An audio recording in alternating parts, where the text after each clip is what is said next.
시작은 거기에서부터 시작이 된 거. 특별한 도드라지 이렇게 무슨 해외 브랜드 마크.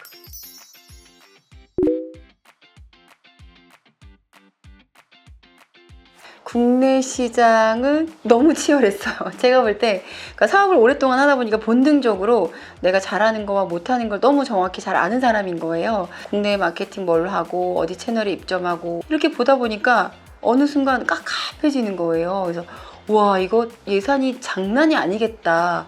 K뷰티가 성장한 여러 가지 이유 중에 하나가 한국 여성분들이 정말 최고의 소비자들이거든요. 정말 많이 알고 진짜 까다롭고 정말 디테일하고 예민하신 분들이기 때문에 그래서 그 기준에 맞춰 화장품 산업이 발달하다 보니까 해외에서는 대충 써도 좋은 제품이 막 나오는 거죠. 그래서 그걸 보는 순간 솔직히 너무 겁이 나는 거예요. 여기서 내가 잘할 수 있을까? 국내에서 계속 B2B 마케팅을 하다가 B2C를 하려고 하니까 제가 잘 못할 수 있는 분야인 것 같은 거예요. 그래서 시작은 거기에서부터 시작이 된 것 같아요. 그리고 오랫동안 국내에서 B2B 대행사로서 성장을 해왔는데 B2B 성장은 거기서 멈추는 한계점을 저는 본 것 같아요.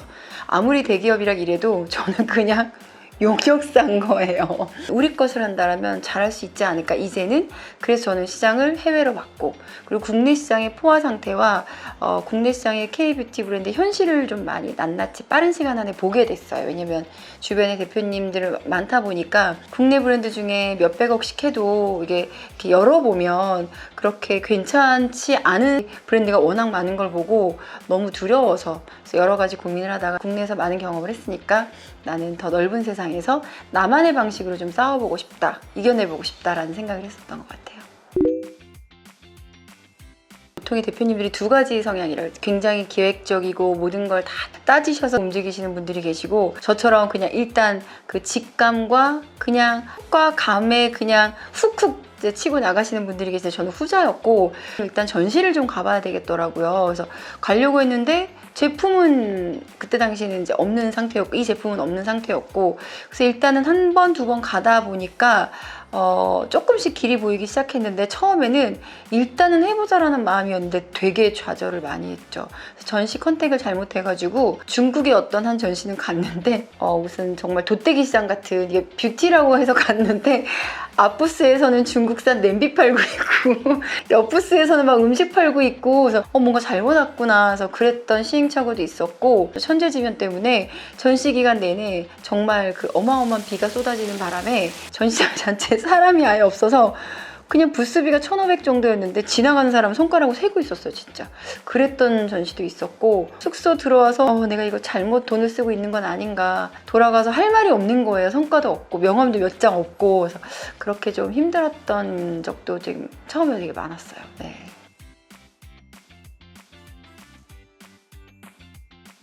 처음에는 계속 시행착오다 보니까 가서 만날 수 있었던 사람도 많지 않았고, 몇천만 원 들여서 해외 전시 가도 명함을 진짜 50장 가져오는 건 하늘이 별 따기예요. 해보니까 3일 전시 중에 셋째 날은 거의 이제 점심시간 지나면 짐을 싸요. 그날 당일날 이제 한국을 들어가야 되니까. 그래서 이틀 반 전시라고 보면 저 같은 경우에는 평균 많이 받아봐야 한 30장? 30명의 사람도 만나기가 쉽지가 않은데, 자리가 좋으면 훨씬 더 조건이 좋을 수 있겠지만 저희처럼 한 부스 사서 작게 들어가면 한 30장의 명함도 쉽지 않거든요. 근데 그 30장이 또 진성 바이어냐? 그것도 아니에요. B2C인 경우도 있고 그냥 관계자인 경우도 있고, 그러니까 아예 화장품이랑 상관이 없는 경우도 있어서 커뮤니케이션 할 수 있는 사람은 그렇게 또 많지 않았거든요. 그래서 일단은 많이 받자.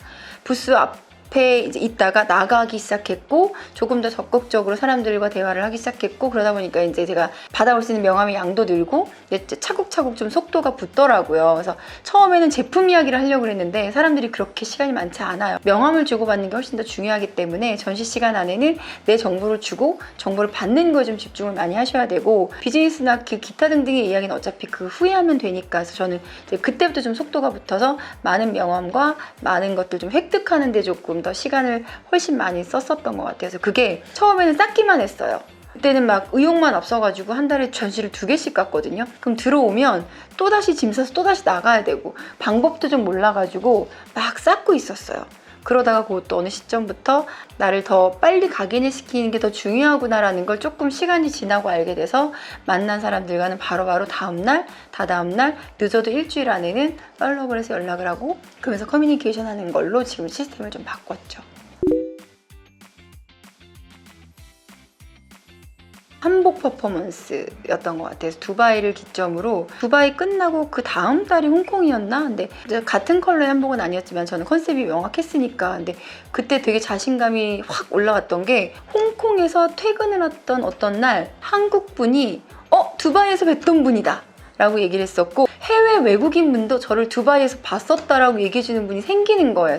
그래서 거기에서 자신감이 굉장히 좀 쭉 올라갔고 내 판단이 그래도 틀리지 않았구나, 멈추지 않고 또 계속해서 왔더니 이렇게 사람들이 기억을 해주고 그게 브랜딩이잖아요. 그래서 브랜딩이 되고 있구나라는 걸 느끼면서 그때부터 제 사고가 좀 더 확장이 되면서 이렇게 에너지도 좀 올라오면서 뭔가 좀 더 열심히 해야지, 그 시점이 그때였던 것 같아요. 네.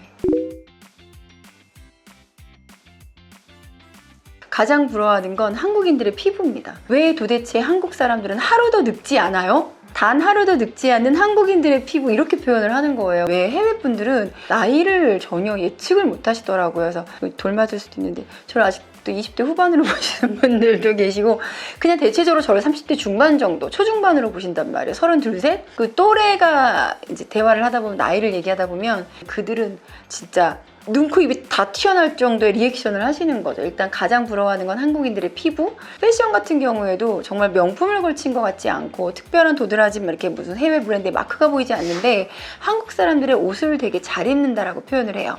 되게 패셔너블하다. 그리고 그들이 얘기하는 건 공통적으로 본인의 장점을 되게 잘 알고 그 장점을 되게 잘 살려내는 모습이 되게 멋있다라는 표현을 또 되게 많이 하시더라고요. 이제 K가 핫하다고 하니까 시작해봐야지 하는 분도 계세요. 이제 시작하는 분들도 계시는데 이제 전시 시간도 한정이 되어 있고 사람들이 몰릴 땐 우르르 몰리기 때문에 이게 잘못하면 진짜 바로 비즈니스를 하실 수 있는 분들을 놓치고 아직 시작도 안 한 분들과 대화가 길어져서 큰 기회를 놓치는 것도 경험을 하게 된 거여서 처음에 저도 되게 모든 사람과 되게 깊이 있는 대화를 많이 했었어요. 전시 처음 때는. 근데 하다 보니까 이건 방법을 좀 바꿔야 되겠다 해서 일단은 어느 정도의 컨디션이신 분인지를 저는 좀 빨리 파악하는 거를 좀 이건 팁이거든요. 왜냐면 막 얘기하다가 진짜를 놓치시는 경우가 되게 많기 때문에. 해서 이미 잘하고 계신 분도 계시고 너무 큰 분도 계실 수 있어요. 그러니까 너무 커도 시작하는 저희 인디 브랜드한테는 안 맞을 수 있어요. 예산이나 마케팅의 사이즈나 예를 들면 매장이면 몇천 개씩 있는 분들한테 저희가 들이대면 정말 동시에 몇천 개의 매장을 깔아야 되고 이런 되게 여러 가지 이슈들이 있기 때문에 지금 현재 나에게 맞는, 우리 브랜드 컨디션에 맞는 분인지를 빨리 파악하는 거가 되게 중요한 것 같고, 제품 이야기, 성분 이야기, 우리 거 이야기를 많이 하지만 만든 사람 입장에서 굉장히 소중한 건 알겠지만 그분들은 동시에 그날 며칠 동안 300개, 400개, 500개의 K뷰티를 보는데 성분이 정말 어마어마하게 차별화가 있을까요?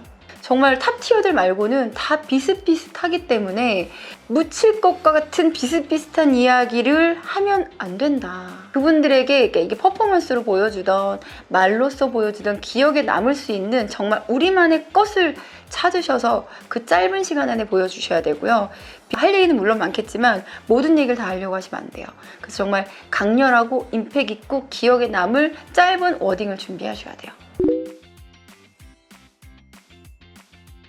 작년 말 정도까지만 해도 제가 그렇게 남은 게 없다라고 생각을 했어요. 그 시간과 노력과 또 집도 오랫동안 비웠고 저는 결과가 없다 보니까 내 모든 걸 잘못하지 않았나 라는 자책도 되게 많이 했었고 한쪽으로 되게 힘들었었거든요. 근데 어느 순간 그래도 멈추지 않고 계속 꾸준히 왔더니 뒤를 돌아봤더니 하나도 허투른 경험은 없었더라고요. 아무것도 없었던 경험의 전시를 예를 들면 그렇게 하지 말아야지 가 이제 저한테는 또 와닿았었던 거고 남는 거죠. 실패로 끝난 게 아니라 이게 잘못된 준비와 잘못된 결과물이 저한테는 그렇게 하지 말아야지 라는 걸로 왔었기 때문에 저는 그것도 얻었던 거라고 생각을 하거든요. 그러니까 모든 사람이 완벽한 준비와 완벽한 결과물을 낸다라는 건 저는 불가능한데 나빴던 경험이나 실패했던 거 그냥 까먹어요. 똑같은 시행착오를 또 한단 말이죠. 근데 저는 그걸 좀 안 하려고 요즘에 가장 노력을 하고 있는 거고 기록을 해서 내 안에 이걸 다시 곱씹으면 불필요한 경험은 없었다.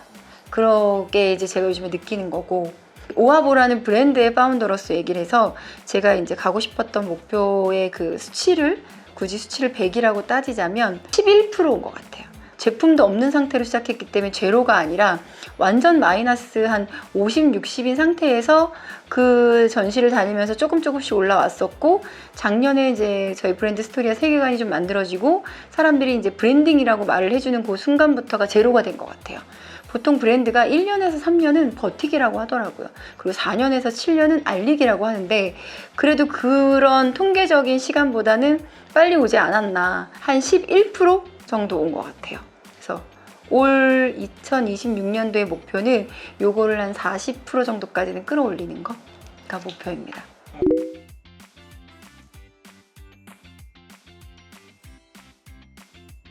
지금 이제 제품 출시가 된 지는 4개월 조금 넘었는데, 그래도 그 전에 움직였던 그런 이제 시간과 기간들이 있었기 때문에 반응이 빠르게 올라오고 있어서, 제품 받아보고 싶어요, 테스트해보고 싶어요 하는 국가들은 국가수로 따지면 30개국 정도는 되는 것 같고요. 그리고 이제 계속 트라이를 하고 있어서 계속 반응이 올라오고, 그래서 저희가 물량을 지금 국내 판매를 못하고 있는 거예요. 떨어졌다고 바로 다음날 채울 수 있는 구조가 아니니까 또 두세 달 걸리기 때문에 그 물량을 그렇게 잡고 있고, 계약 단계까지 올라와서 지금 계약서를 서로 주고받으면서 MOU 맺고 비밀 유지 계약서 쓰고 사인업 때문에 왔다 갔다 하는 곳은 한 10개국 정도 있는데, 여기서 고민인 게 독점 얘기를 하시는 바이어들이 너무 많아가지고, 이게 독점이라는 거는 일단 저도 그 국가에 대한 다른 플레이를 다 포기해야 되는 거고, 70%가 독점 이야기를 하고 있어서 제가 더 성장할 수 있는 것도 다 포기를 해야 되니까 거기에 대한 고민이 좀 많아서, 독점 계약서는 서류 검토를 되게 오랫동안 지금 어떤 국가랑 지금 2달째 하고 있기도 하거든요. 왜냐면 사인업을 하는 순간 되돌릴 수가 없기 때문에 예민하고 꼼꼼하게 지금 계약서 검토를 좀 하고 있습니다. 일단 다다음 주 이집트 또 전시를 가거든요. 그래서 이집트도 그 지도를 펼쳐놓고 보면 굉장히 허브의 역할을 하는 그런 지역이라서 다양한 국가의 분들, 그리고 아직까지 만나보지 못했던 국가의 분들을 좀 만날 것 같아서 되게 기대가 되고요. 그리고 그쪽에서 지금 K가 굉장히 핫하다고 해서 국가마다 또 다양한 바이어마다 원하는 게 달라요. 지금 어떤 분들은 제품 얘기는 아예 안 하고 저랑 저희 콘텐츠 얘기만 하고 있는 분도 계시고, 그래서 이쪽은 또 어떤 것들이 반응이 있을지 기대도 되고 설레이기도 하고, 어떤 또 확장의 그 꿈을 꾸면서 그림을 그릴 수 있을지 일단 되게 기대가 됩니다. 그리고 라인업들에 대한 빠른 속도 준비, 이제 예산에 대한 고민 이런 것들에 대해서 되게 생각이 좀 많아요, 요즘에. 면대면에 강하기 때문에 저는 온라인으로 10번 만나는 것보다 오프라인으로 한 번 보는 게 훨씬 자신 있는 사람이고, 그리고 그렇게 만난 분들이 훨씬 피드백이 빨리 오시거든요. 그래서 저는 저의 강점을 살려서 브랜드가 존재하는 한 저는 계속해서 해외를 부지런히 다니려고 합니다. 일단 저는 스스로 우당탕탕하는 사람이라고 매번 말씀을 드리는데, 이 우당탕탕은 앉아서 나는 소리는 아니거든요. 일어나서 걷다가 넘어지고 자빠지고 피 흘리고 뭐 코피 흘리고 이러면서 나는 소리라고 생각을 하는데, 스스로 전 되게 좋아하는 그 워딩이에요. 그래서 이름처럼 백조처럼 겉에서 볼 때 멀쩡하지만 물길질 하듯이 배우고 공부할 수 있고 경험할 수 있는 게 진짜 많지만, 그래도 저는 변하지 않는 본질, 비즈니스와 일과 삶에 대한 본질은 행동이라고 생각을 하거든요. 그러니까 100번 남의 이야기를 들어도 한 번 내가 경험하는 게 가장 강렬한 거고, 저는 이제 그렇게 살아왔었고, 그런 결과물들이 모든 것들이 고스란히 이제 나한테 축적이 되기 때문에 저는 꼭 바깥으로 나가서 움직이고 듣고 경험하고 만지고 이야기해보는 진짜 찐 경험을 여러분들께 좀 추천드리고 싶고, 두려우실 수도 있지만 그래도 그게 진짜 내 거가 된다라는 건 불변의 진리인 것 같아서 꼭 움직이시는 사람이 될 수 있도록 좀 추천드립니다. 실패는 제가 좀 많이 할 테니까 궁금한 거 있으면 좀 물어보셔도 되고, 실패도 결국 여러분들 경험이거든요. 과정이기 때문에 모든 게 다 남는다는 거 잊지 마시고 무조건 움직이셨으면 좋겠어요.